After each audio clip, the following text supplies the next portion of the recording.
할렐루야. 오늘 선포되는 말씀 속에서 우리 모두 은혜의 하나님을 만날 수 있기를 축복합니다. 우리는 계속해서 이제 사도행전을 통해서 초대교회의 모습을 보고 있습니다. 초대교회를 이렇게 보면 정말 에너지가 넘치는 교회였습니다. 베드로를 비롯해서 사도들이 정말 놀라운 표적과 기사를 일으키고 있습니다.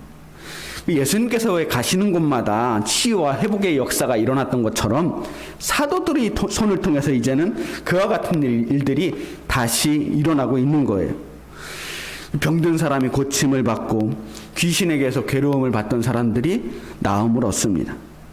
그렇게 사람들이 복음을 듣고 또 그들이 일으키는 일들을 보면서 주님께로 나오는 사람들이 날마다 더해졌습니다.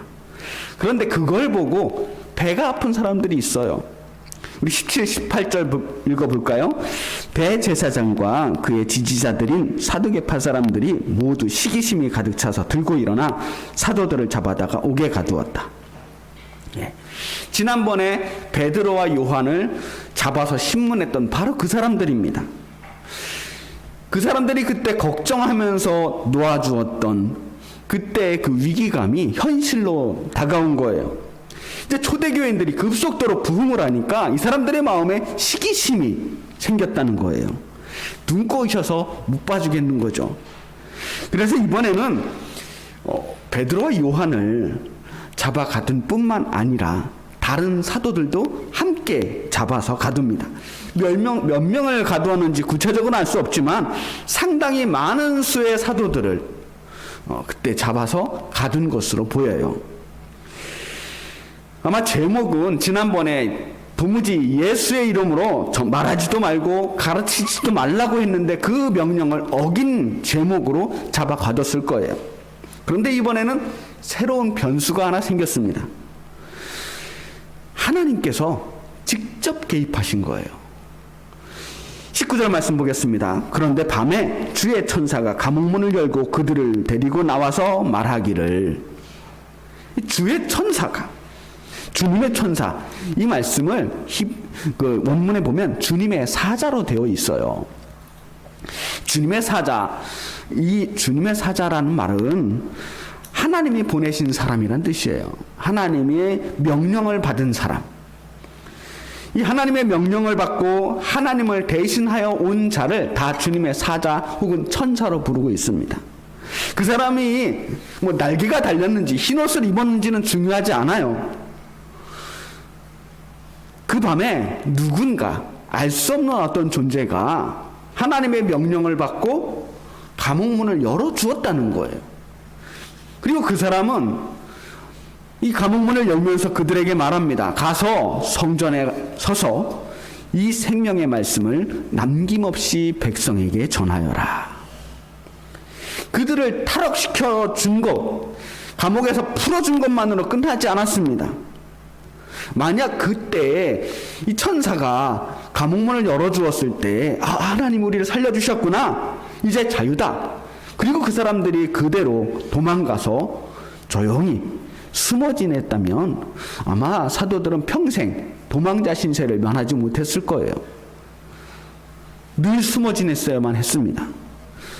그런데 그 사람들은 감옥을 나왔지만 숨지 않았어요. 달아나지 않았어요. 오히려 사람들이 많이 있는 성전에서 당당하게 공개적으로 복음을 전하고 있습니다. 자, 이 사실, 이 간밤에 제자들이 감옥을 나갔다는 사실을 알지 못했던 사람들은 다음 날 지난번처럼 산헤드린 공회를 열었어요. 그리고 옥에 갇힌 사도를 데리고 나오려고 하는데 감옥문이 텅텅 빈 겁니다. 당황하고 있던 그때 성전에서 그 사도들을 본 사람들이 산헤드린 공회 사람들에게 알려줍니다. 그 사람들 성전 앞에서 백성들 가르치고 있던데요 라고 말하는 거죠. 그래서 뒤늦게 부랴부랴 이 경비대장이, 성전 경비대장이 경비대원들과 함께 사도들을 데리고 옵니다. 근데 여기 보면 26절 보면 그러나 그들은 백성들이 돌로 칠까봐 두려워서 폭력은 쓰지 않았다. 사도들 옆에 엄청나게 많은 수의 무리들이 있어요. 수천 명이 있어요. 아니 몇만 명이 있는지 알 수 없습니다. 그런데 그 수많은 사람들이 사도들을 둘러싸고 있는 거예요. 까딱 잘못했다가 여기서 사도들에게 윽박지르고 폭력적으로 데리고 온다면 폭동이 일어날 수도 있고, 잘못하면 자기들이 맞아 죽을 수도 있는 일이에요. 그래서 이번엔 아주 얌전하게 폭력을 쓰지 않고 조용히 데려옵니다. 아마 이렇게 말했을지도 몰라요. 저 말씀하시는 중에 죄송한데 지금 산헤드린 공회까지 저희와 함께 동행해 줄 수 있겠습니까? 뭐 이렇게 말했을 것 같습니다. 제자들도 별 반항 없이 순순히 산헤드린 공회로 나갑니다. 이 제자들은, 사도들은 지금 산헤드린 공회 따위가 두렵지 않습니다. 아니 옥에 가두어도 자신들을 풀어주시는 하나님을 경험했는데 제까지 것들이 감히 우리에게 무슨 일을 할 수 있을까 하는 생각이 들지 않았을까 싶어요. 그리고 이제 다시 공회가 열리고 대제사장의 신문이 시작됩니다. 28절 말씀에 이렇게 말하고 있어요. 우리가 그대들에게 그 이름으로 가르치지 말라고 엄중히 명령하였소. 그런데도 그대들은 그대들이 가르침을 온 예루살렘에 퍼뜨렸소. 그대들은 그 사람의 피에 대한 책임을 우리에게 씌우려고 하고 있어. 지난번에 얘기했거든요. 예수님의 이름으로 도무지 가르치지 말라 경고했는데 왜 자꾸 예수님의 이름으로 가르치느냐. 그리고 자꾸 예수님 이름 얘기하고 예수님의 고난에 대해서, 십자가에 대해서 얘기하는데, 그렇게 되면 결국 당신들이 메시아라고 하던 그 예수를 죽인 사람들, 우리 제사장들은 뭐가 되느냐 하는 거예요. 당신들 때문에 우리가 졸지에 메시아를 죽인 사람이 되지 않느냐. 그러니 그 이름 얘기하지 말라는 거예요. 심지어 이렇게 말하는 순간에도 이 사람들은 예수님의 이름을 아예 거론조차 하지 않아요. 오늘 보면 그 이름으로, 예수님의 이름을 일부러 부르지 않고 이 이름, 이 사람 이렇게 간접적으로 이야기를 하고 있어요. 한마디로 이름도 부르기 쉽지 않을 만큼 그들에게 있어서 예수라고 하는 이름이 굉장히 불편했던 거예요. 그래서 일단 이 사도들의 입을 좀 막아서 이 이름이 퍼지지 않도록 하고 싶은 거죠. 그런데 이 사도들이 도무지 말을 들어먹질 않습니다. 29절 말씀 한번 볼까요? 베드로와 사도들이 대답하였다. 사람에게 복종하는 것보다 하나님께 복종하는 것이 마땅합니다. 자, 베드로와 사도들은 유대인들이에요. 그래서 법적으로는 산헤드린에서 명령하는 것에 따라야만 합니다. 그런데 이 사람들은 산헤드린 명령도 중요하지만 하나님의 명령, 복음을 전하라고 하는, 예수님의 이름을 전하라고 하는 하나님의 명령에 순종하는 것이 더 우선이라는 거예요. 그래서 그 사람들은 하나님 명령에 순종함으로써 감옥에 갇히는 걸 선택했어요. 우리는 도저히 당신들이 어떻게 얘기해도 이 복음 전하는 걸 멈출 수 없다는 말입니다. 물론 우리가 세상의 질서를 완전히 무시하고 살 수는 없어요. 우리도 이 땅의 국민이고 이 공동체의 규칙을 지키면서 살아가야 하는 사람들이잖아요. 그런데 오늘 이 사도들의 대답을 보세요. 사람에게 복종하는 것보다 하나님께 복종하는 것이 마땅합니다. 이 이야기는 양자택일의 문제가 아니에요. 우선순위의 문제입니다. 세상의 규칙과 하나님의 규칙이 맞부딪힐 때 우리는 무엇을 선택해야 하는가 말이죠. 뭐 이렇게 말씀드리면 여러분들 당연히 하나님께 순종하는 것이 맞겠죠 라고 말할 수는 있을 겁니다. 그런데 한 가지 문제가 남아 있어요. 과연 우리는 하나님의 뜻을 어떻게 분별할 수 있느냐 하는 거예요. 우리 역사를 살펴보면 사람들은 여태까지 자신의 목적을 이루기 위해서 하나님의 뜻을 핑계대곤 했습니다. 하나님의 뜻이라고 하면서 십자군 전쟁을 일으켜서 약탈을 하고 수많은 사람들을 죽였어요. 하나님의 뜻이라고 하면서 유대인들을 죽이기도 했고, 하나님의 뜻으로 마녀 사냥을 하고 무고한 사람들을 죽이기도 했습니다. 하나님의 뜻이라고 하면서 종교 전쟁들을 일으키고 사람들을 차별하고 학대하기도 했어요. 하나님의 뜻이라고 하면서 심지어 특정 정치 세력들의 하수인 노릇을 한 사람들도 있어요. 우리는 하나님의 뜻으로 행해진 수많은 악행들을 기억해야 합니다. 부끄러운 역사지만 그게 사실이에요. 과연 그 모든 일들이 다 하나님의 뜻이었을까? 하나님의 이름으로 행해진 수많은 악행들이 과연 하나님의 뜻이었을까 생각해 보자는 거예요. 우리가 알고 있는 하나님이 그토록 포악하고 잔인한 분은 아니잖아요. 우리가 하나님은 사랑의 하나님이라고 고백하잖아요. 그 모든 일들이 하나님의 뜻을 앞세운 추악한 인간들이 저지른 일들이에요. 그래서 우리는 주의해야 합니다. 하나님의 이름으로 행하는 모든 일들이 항상 옳은 것은 아닐 수 있다는 거죠. 때로 그런 일들이 오히려 하나님의 이름을 욕되게 만들고 하나님의 뜻을 거스르는 일들도 있을 수 있다는 거예요. 가까이 이단이나 사이비 종교들 보세요. 겉으로는 번드르르하게 하나님의 이름을 들먹거리고 있잖아요. 그런데 그들이 가는 길은 정반대의 길을 가고 있는 거예요. 그래서 우리는 더욱더 하나님의 뜻을 분별할 수 있어야 돼요. 이게 정말 하나님의 뜻인지 아니면 인간의 욕심인지 정신 똑바로 차리고 봐야 되는 거예요. 모르고 짓는 죄도 죄입니다. 알지 않으려고 하는 죄가 있어요. 그래서 우리는 하나님이 어떤 분인지, 하나님의 뜻이 무엇인지 깊이 관심 가지고 더 깊이 배우려고 애써야 돼요. 무턱대고 아멘 아멘만 하다 보면 그게 맹신이 되고 광신이 될 수 있어요. 누구든 틀릴 수 있습니다. 누구든 완벽하지 않습니다.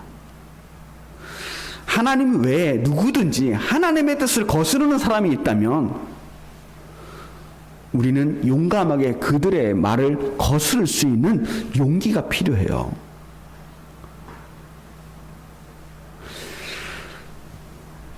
자, 다시 본문의 이야기로 돌아가 봅시다. 사람보다 하나님께 순종하는 것이 마땅하다. 이 이야기를 들은 산헤드린 공회 사람들은 어떤 기분이었을까요? 사람보다 하나님께 순종하겠다는 이 대답은 분명 맞는 말이지만 자신들의 종교적인 권위를 무시하는 대답이에요. 제사장들이나 사두개인들이나 거기 공회에 모여있는 모든 사람들 사실은 누구보다 하나님의 뜻에 따르는 사람이라고 하는 자부심을 가지고 있었던 사람들이고 그 중에서도 성전의 대표자로 이 땅에 가장 하나님의 뜻을 잘 알고 있다고 인정받았던 사람들이에요. 그런데 지금 제자들의 그런 말은 당신들이 하는 말이 하나님의 뜻이 아니라는 거예요. 그들을 무시하고 있는 거예요. 당연히 화가 났겠죠. 얼마나 화가 났는지 33절 보면 그들은 이 말을 듣고 격분하여 사도들을 죽이려고 하였대요. 지금 사람들이 아무리 이 사도들을 따른다고 하더라도 도저히 이 사람들 놔두면 안 되겠구나. 타협하고 협상할 수가 없겠구나 생각이 들었던 거죠. 그때 중재자 한 사람이 나타납니다. 바리새인 가말리엘이라고 하는 사람이에요. 34절 말씀 볼게요. 그런데 율법 교사로서 온 백성에게서 존경을 받는 가말리엘이라는 바리새파 사람이 의회 가운데서 일어나서 사도들을 잠깐 밖으로 내보내게 한 뒤에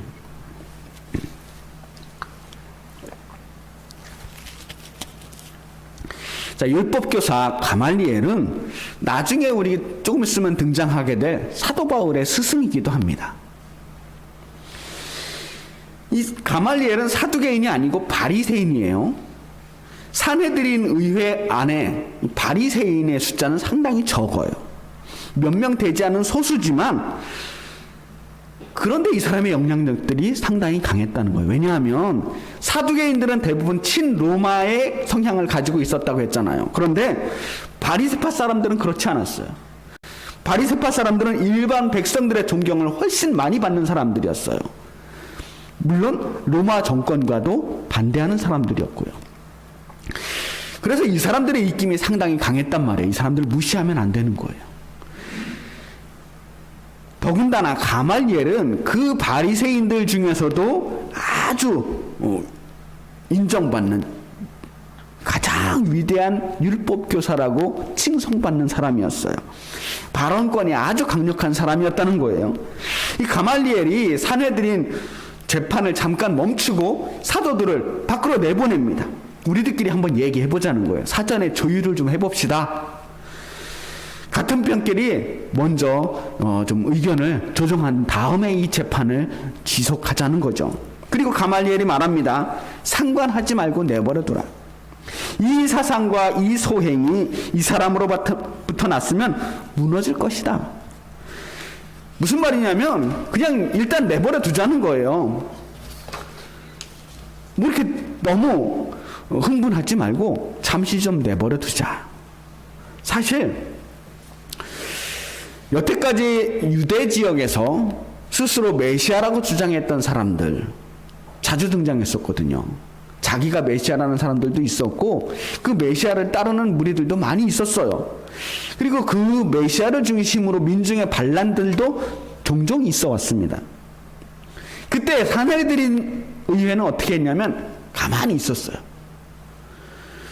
왜냐하면 자칫 백성들의 편을 들면 로마의 노여움을 살까봐 백성들의 편을 들지도 못했고요. 그렇다고 대놓고 로마의 편을 들었다가는 백성들로부터 외면을 받게 되니까 이러지도 못하고 저러지도 못하고 늘 중간에서 가만히 지켜보고 있었단 말이에요. 그렇게 가만히 복지부동의 자세로 이렇게 지켜보고 있으면 어느 순간 지도자가 살해되거나 로마의 강력한 진압을 받고 이 조직들이 다 와해되는 것들을 여태까지 많이 경험해 왔어요. 그러니까 이 예수 운동의 초대교회 운동의 배후에 정말 하나님이 계시고 예수님이 메시아라고 하면 뭐 그건 우리에게 감사한 일이고, 그러지 않다면 여태까지 그랬던 것처럼 저절로 없어지거나 사그라질 것이다. 그리고 정말 우리가 뭐 이렇게 손대지 않아도 조금만 지나면 진실이 밝혀질 텐데 우리가 굳이 악역을 할 필요가 있겠느냐 하는 거예요. 이 산헤드린 공회는 가말리엘의 의견을 받아들입니다. 생각해보니까 가말리엘 말이 맞거든요. 예전에 자신들이 위협을 느낀 예수님을 직접 죽인 경험이 있습니다. 그런데 죽였더니 그대로 그 모임이, 그 운동이 끝난 것이 아니라 오히려 예수님을 따르는 사람들이 더 많아지고 오히려 한 명을 죽였더니 사도들이 더 많이 일어나서 지금 폭발적으로 성장하고 있는 걸 보게 되잖아요. 그러니까 이번에 만약 또 사도들을 죽이게 된다면 그 다음에 어떤 일들이 벌어질지도 모르는 일이에요. 그래서 이쯤에서 그냥 풀어주기로 합니다. 예수님의 이름으로 가르치지 말라고 경고만 준 뒤에 풀어주는 거예요. 그런데 고의 풀어주지 않습니다. 본문에는 채찍질을 하며 예수의 이름으로 말하는 것을 금하고 놓아주었다. 우리가 채찍질이라고 하면 비교적 가벼운 형벌이라고 생각되기가 쉽습니다. 그 사람들도 그랬을지도 몰라요. 죽이는 것보다는 가벼운 형벌이니까. 죄를 딱히 묻기는 어려운 상황이고 그냥 풀어주기에는 괘씸하고, 그러니까 그냥 잡아온 거 가볍게 채찍질 몇 대 때려서 보내주자라고 결정했을 거예요. 이 채찍질이 보통 많이 때리는 횟수 40에 하나 감한 만큼 성경에 자주 등장하는 매수예요. 39대를 때리는 거예요. 그 정도의 체벌이었는지 아니면 그보다도 훨씬 약한 채찍질이었는지는 알 수 없습니다. 그런데 때리는 사람 입장에서는 가벼운 형벌이었는지 모르지만 당하는 사람 입장에서는 이 채찍질을 한 대 안 맞아도 진짜 아플 것 같지 않습니까? 뭘로 맞든 몇 대를 맞든 세상에 매 맞는 거 좋아할 사람 어디 있어요? 더군다나 사람들 많이 모여있는 곳에서 공개적으로 지금 때려서 망신을 주면서 맞고 있는 거예요. 몸도 마음도 아플 겁니다. 지금 억울한 채찍질을 맞은 거예요. 자신을 가둘 죄목도 없으면서 지금 억울하게 맞고 나온 거예요. 그런데 더 놀라운 것은 사도들의 반응입니다. 41절 말씀 볼까요? 사도들은 예수님의 이름 때문에 모욕을 당할 자격을 얻게 된 것을 기뻐하면서 공회에서 물러나왔다. 예수님의 이름을 전하다가 억울하게 갇혔어요. 하나님께서 풀어주셨지만 이번에는 억울하게 채찍질에 맞았습니다. 분명히 예수님 명령대로 한 것뿐이 없어요. 하나님 말씀대로 복음을 전했습니다. 그렇다면 상급을 받거나 하나님의 축복을 받아도 시원찮을 판국에 오히려 지금 모욕을 당하고 억울하게 채찍에 맞았어요. 그런데 그 사람들은 지금 기뻐하고 있어요. 저는 이 대목을 우리가 눈여겨봐야 한다고 생각합니다. 사람들은 왜 매를 맞으면서도 모욕을 당하면서도 기뻐할 수 있었을까? 예수님의 이름 때문에 모욕당하는 것을 오히려 자랑스러워했다는 거예요. 내가 감히 예수님의 이름 때문에 모욕을 당하다니, 내가 감히 그런 자격을 얻게 되다니 라고 하면서 기뻐했다는 거죠. 초대교회의 신앙은 고난을 두려워하지 않았을 뿐만 아니라 오히려 그들이 당하는 고난을 자랑스럽게 여겼다는 거예요. 이것이 초대교회가 가지고 있는 힘이었어요. 사실 그동안 교회가 이런 이야기를 별로 하지 않았습니다. 일단 당장 귀에 듣기 좋은 이야기들을 많이 했어요. 그동안 한국 교회가 전했던 복음을 한마디로 말하면 예수 믿으면 복 받는다는 거예요. 그래요. 복 받아요. 맞아요. 예수 믿으면 복 받습니다. 예수 믿음으로 우리는 하나님의 자녀가 되었어요. 영원한 생명의 주인이 되었습니다. 하나님 나라의 주인이 되었고 우리가 하나님의 자녀가 됐다는 거, 이거 놀라운 일이에요. 복음이죠. 그런데 말이죠, 우리가 사람들이 복음을 전할 때 예수를 믿으면 얻게 되는 좋은 것들, 장밋빛 미래에 대해서만 알려줬어요. 예수 믿으면 아픈 사람이 낫게 됩니다. 온갖 암과 불치병과 고질병도 기도받으면 나을 수 있습니다. 하나님이 복을 주시면 사업이 번창합니다. 예수를 잘 믿으면 아이들이 잘 되고 아이들이 복을 받아서 좋은 대학에 가고 좋은 직장을 얻게 됩니다. 심지어 이렇게 복음을 전하는 교회도 있다는 소리를 들었어요. 예수를 믿으면 로또를 맞을 수도 있습니다. 실화인지 내가 정말 귀를 의심했어요. 가까운 데 있더라고요. 이쯤 되면 종교가 아니라 거의 사기 수준에 가까운 거죠. 우리들끼리 이미 교회 다니는 우리들은 이제 알잖아요. 경험적으로 예수를 믿는다고 모든 삶이 항상 형통한 것만은 아니라는 사실을 우리는 경험적으로 알고 있습니다. 물론 믿음 생활을 하면서 경험하는 어떤 축복들이 있어요. 정말 이것은 하나님의 도우심이라고밖에 말할 수 없는 기적과 같은 일들이 일어나기도 합니다. 그런데 그것은 일상적으로 일어나는 일들은 아니잖아요. 소위 대박 사건들은 자주 안 일어나기 때문에 간증거리가 되는 거예요. 거의 일어나지 않는 일들이 워낙 특별하니까 뉴스거리가 되어서 그걸 경험한 사람들이 동네방네 다니면서 간증을 하고 자랑을 하는 겁니다. 자주 안 일어나니까. 사실을 말하자면 예수님을 믿든지 안 믿든지 우리 인간의 삶이라는 게 힘들어요. 기본적으로 누구든 살아가기 위해서는 힘을 써야 합니다. 그리고 우리들은 아무리 힘을 써도 안 되는 일들을 종종 만나게 됩니다. 누구나 아프고 넘어지고 실패하게 됩니다. 예외가 없어요. 고난이라고 하는 것은 우리가 전혀 예상하지 못한 어떤 특별한 사건이 아닙니다. 우리에게 고난은 그냥 기본값이에요. 영어로 디폴트라고 그래요. 디폴트. 기본값. 누구에게나 있는. 그래서 고난이 우리에게 왔다는 것은 옳게 온 것뿐입니다. 그러니까 고난이 우리를 찾아왔다, 우리가 고난을 만났다고 하면 당황하거나 놀랄 필요가 없습니다. 그럼 우리가 신앙생활 하다가도 마찬가지예요. 열심히 믿었는데 고난을 만났다? 당황하지 말아야죠. 우리가 믿음이 없어서 고난을 만난 게 아니고, 우리가 잘못 믿어서 고난을 만난 게 아니라, 인간이라면 누구나 만날 고난을 우리도 만난 것뿐이에요. 우리가 당하는 고난은 당연한 것이다.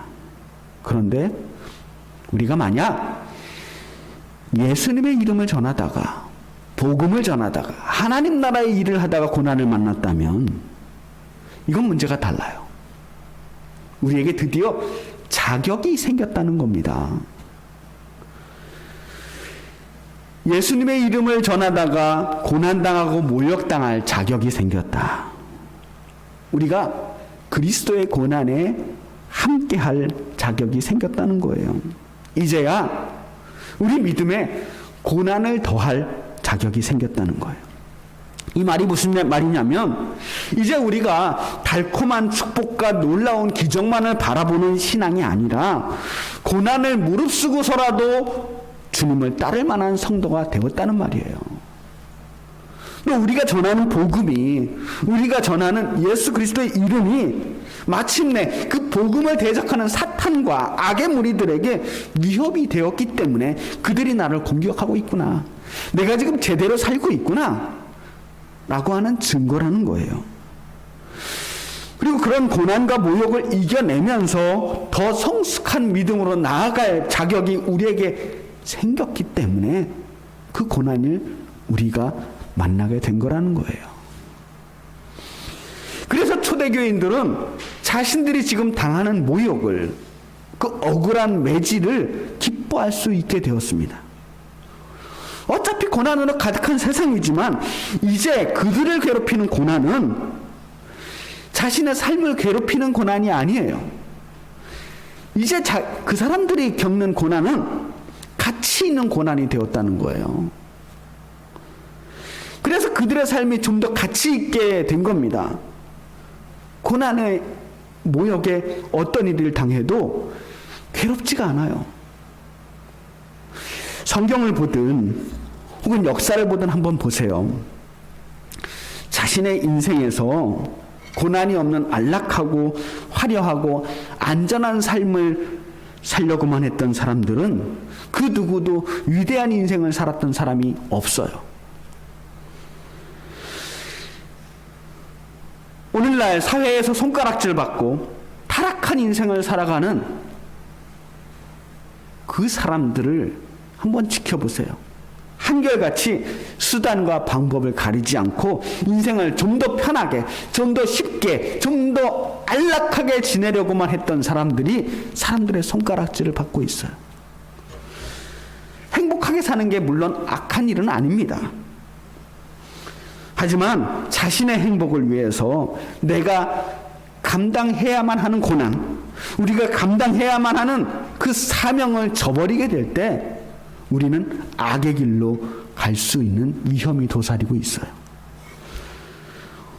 그런데 오히려 그 길로 가면 고난당할 줄 알면서도 고난 속으로, 그 십자가 속으로 뛰어뛰어 들어간 사람들은 인생이 한결같이 빛나는 인생이 됩니다. 가치 있는 인생으로 바뀌는 거예요. 그래서 예수님께서는 8가지 복을 말씀하실 때, 8복 이야기를 하실 때 가장 마지막에 이런 말씀을 하십니다. 의를 위하여 박해를 받는 자는 복이 있나니 천국이 그들의 것임이라. 의를 위하여 박해를 받는 사람, 의를 위하여 고난당하는 것, 예수님의 이름을 위하여, 하나님의 나라를 위하여, 정의와 사랑과 평화를 위하여 기꺼이 고난을 택하는 인생이야말로 멋진 인생, 하나님 나라를 갈 만한 자격을 얻게 되는 인생이 된다는 거예요.